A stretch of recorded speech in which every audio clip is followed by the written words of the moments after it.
The U.S. will send Ukraine more advanced rocket systems to help it defend itself, President Biden has announced.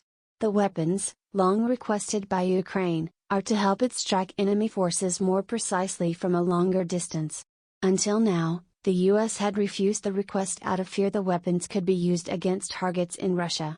Kremlin spokesman Dmitry Peskov said the U.S. was directly and intentionally adding fuel to the fire with its weapons deliveries to Ukraine. Separately, the German government has promised to send an air defense system to Ukraine. Balancing act.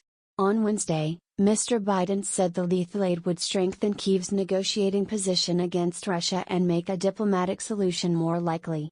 Writing in the New York Times, he said, "That is why I've decided that we will provide the Ukrainians with more advanced rocket systems and munitions that will enable them to more precisely strike key targets on the battlefield in Ukraine." This is a fine balancing act for Mr. Biden, as providing more powerful weapons could provoke a reaction from Russia, risking direct conflict between the U.S. and its NATO allies and Moscow.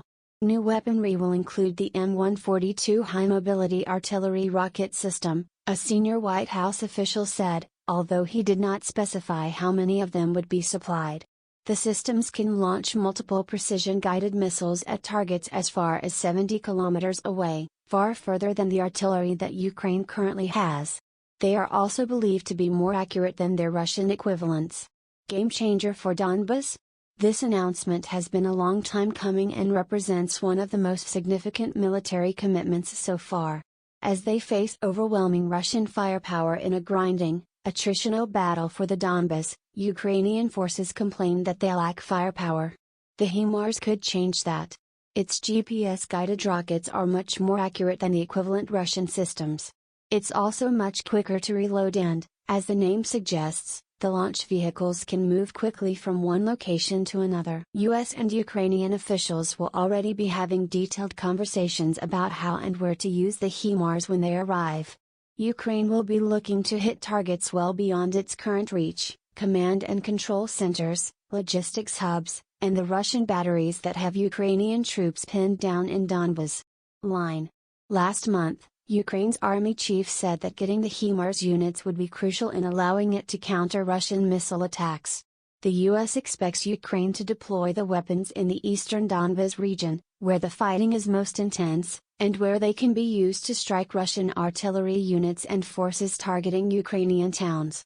White House officials agreed to provide the rockets, they said, only after gaining assurances from President Volodymyr Zelensky that the weapons would not be used to attack targets inside Russia. "We are not going to send to Ukraine rocket systems that can strike into Russia," Mr. Biden wrote on Wednesday. Mr. Zelensky confirmed this in an interview for U.S. network Newsmax. "We're not interested in what is happening in Russia," he said. "We're only interested in our own territory in Ukraine." But Dmitry Peskov said Moscow did not trust Mr. Zelensky's remarks. "In order to have trust, we need to have experience of Kyiv fulfilling its promises, but there is none," he said, quoted by RIA News Agency. Addressing the U.S. announcement, he said, "We believe the U.S. is directly and intentionally adding fuel to the fire. The U.S. is obviously holding the line that it will fight Russia to the last Ukrainian. The latest rockets will be the centerpiece of a $700 million support package for Ukraine that will be formally unveiled on Wednesday," White House officials said. Helicopters, anti-tank weapons, tactical vehicles and spare parts are to be included in what will be the 11th package of military aid approved by the U.S. for Ukraine since the invasion began in February. In Wednesday's article, Mr. Biden wrote that the U.S.'s goal was simply to see a democratic, independent, sovereign Ukraine, not to oust Mr. Putin from his role as Russian president or to seek broader conflict with Moscow. He blamed Russia's continued aggression for the stalling of peace efforts, adding that the U.S. would never put pressure on Ukraine to concede any of its territory in return for an end to the conflict. Directly addressing the risk of nuclear weapons being used in Ukraine, Mr. Biden said, "We currently see no indication of this being Russia's intention, but warned that doing so would be unacceptable and bring with it severe consequences." Soon after Mr. Biden's piece was published, Russian military officials announced that the country's nuclear forces were holding drills in Ivanovo region near Moscow.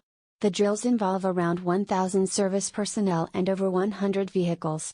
They consist of patrols, setting up missile systems and protecting them from attacks, but missiles will not be launched.